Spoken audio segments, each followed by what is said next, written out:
Good morning, everyone. How are you?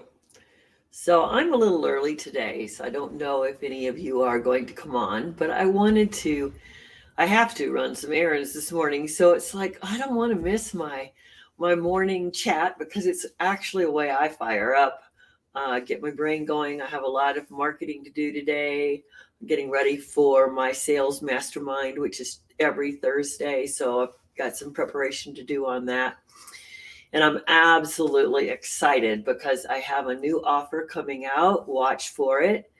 And it's really to help any of you who run around in your lifetime choosing to do an MLM or a network marketing company or even affiliate marketing. And you say, but I don't want to be salesy. So the minute you make this choice, you come up with this impression of what other people do that you don't want to be like. Well, let me tell you, every time you say that, I promise you are going to be salesy because you don't know the distinctions that exist out there to help people just be real with themselves. When on the other side of the equation, there's this opportunity to help, someone buy something. You aren't selling anything. You're showing people that maybe if they buy this, they can get these results. So let's back up. Albert Einstein said, I have no special talent. I am only passionately curious. You go, what does that have to do with sales? I'm going to tell you. Albert Einstein said, I have no special talent. I am only passionately curious. This is what you want to keep in mind when you are doing sales. So, how does this apply? Well, first of all, your job is to be passionately curious about your client. Passionately. Like, when people are holding back, when your kids aren't telling you the whole story. So when someone has a reaction or a response to your ad or to your live video, the real question you should be, first of all, be excited when they call or message you, but stop. Don't start talking about your product. Don't start talking about your service. You have to know right then and there, you have to be curious. I wonder why they responded this time. Because you've been out there for months and months and months, right? I wonder what is triggering their interest, their action, really, because they're stepping into a phone call with you, or they're stepping into what triggered them to respond to me today. Today, not yesterday, not tomorrow, but they responded today. Be highly, highly curious about that. And a lot of people run on their intuition. And so when they're running on their intuition, they may be in this situation where they don't even know themselves, but they've just seen you 30 times and they trust you. There's something about you now that they trust. Accept that. Can they fully say that? But they'll say something simple like, I've been following you. Oh, nice. They haven't commented. They don't leave a like. They don't leave a heart. It's like they're the stealth observer. But that doesn't mean that you're not important to them. It just means they're not a responsive type of person.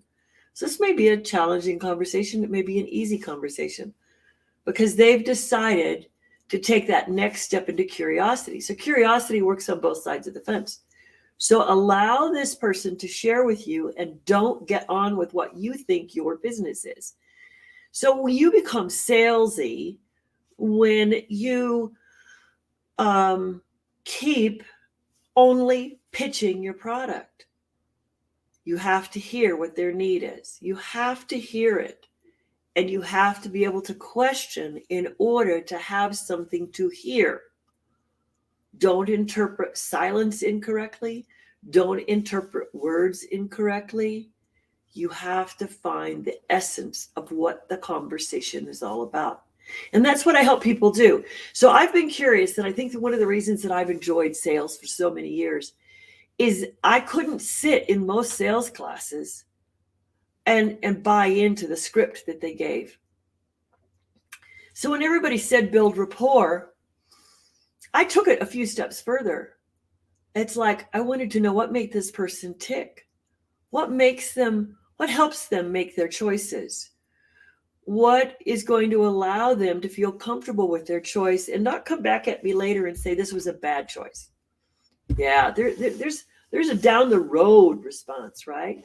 So when we're building relationships and we're getting into sales, we want to know that it's not about this sale. It's about all those continuous opportunities that we're creating with that person. That's a lot of weight to put on that first call, isn't it? It's a lot of stuff.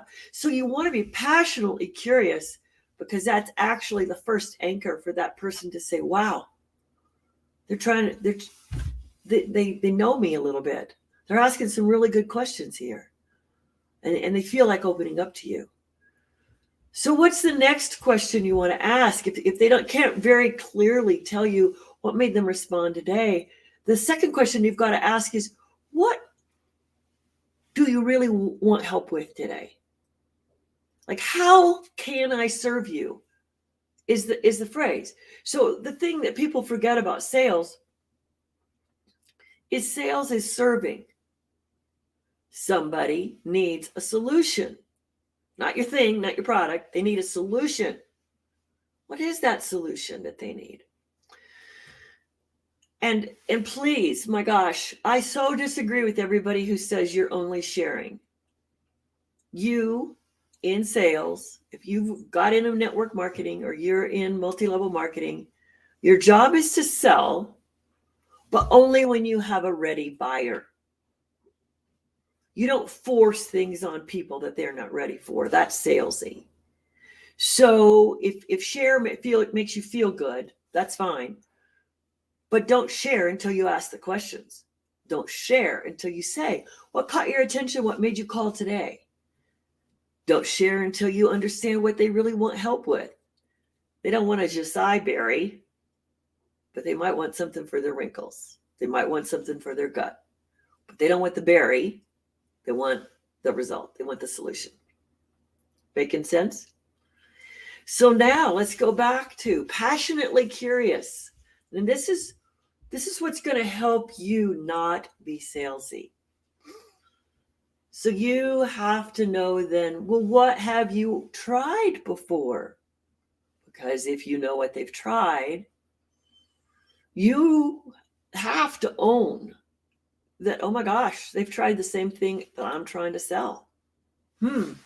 What can I do for this person to help them out? If it's not my product, how can I get them a resource? And some of you go, oh, no, I'll lose control. Oh, no, stop. If you are here to be of service to others, and sales is how you choose to be of service to others, then give them an alternative. So maybe you have a group on health, and you can invite them in and they can get more education, and then eventually they can see other choices for themselves. Or if you're like me, I run a study group for online marketing. But I'm actually starting and kicking off my sales group because I have people wanting to learn how to not be salesy or to be a professional in sales and to take that passionate curiosity and turn it into a profitable bottom line. That's what I'm kicking off. So I have a mastermind that happens every Thursday, and you have to ask me for the link because it's an invitation-only mastermind, and it's on an educational platform, so you can come as my visitor. But my sole intention there is to help you break down what's in your head and what behaviors you're missing or lacking to become a successfully service-oriented salesperson. So, I find that most often I find myself going to the client, today, it doesn't sound like you're ready today. When is a good time for us to get back? And you know what? If they've been hemming and hawing, when I ask that question, some of them go, oh, no, I'm ready. You know what they were doing? They were just talking through justification in their own mind. Oh, okay. Well, what else do we need to do here? There are the people that are truly not ready, and they feel more comfortable if you set up an opportunity to get back to them the next time. So I know this is going to really sound weird for all of you who someone's telling you, call 100 people, call 100 people, call 100 people. Eventually they'll just give in. Well, selling is not about somebody giving in. It's about a celebration. Sales is you want them to be satisfied with what they did, and you want them to be so satisfied they talk to other people about you, and you want those other people to be so satisfied with you that they talk to other people about you. And so we summarize it, but with using the word of mouth. But you know what? Satisfaction in a buying experience has a lot of mileage. And so it's really sad that the negative sales situations have made people think only of the negative. But I've been positively selling and teaching sales for over 35 years. And I have to tell you that it's a delightful experience. It is actually my biggest job is to get you out of your head and into your heart and into your passionate curiosity. And when I can help you get there, you will close more sales. So here's what you have to do today. You connect with me at successwithmarla.com and you get on my newsletter list. You connect with me also in that way with an email, or you can connect with me here on Messenger or in comments, and you go, I want the mastermind. Yes, tell me now you want the mastermind, and I'm going to get you in.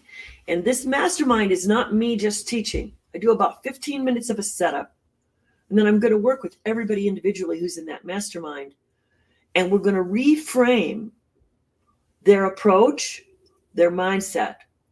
So this is a new mastermind, so you're not missing out on anything. You're going to be getting in at the right time in order to start getting out of your head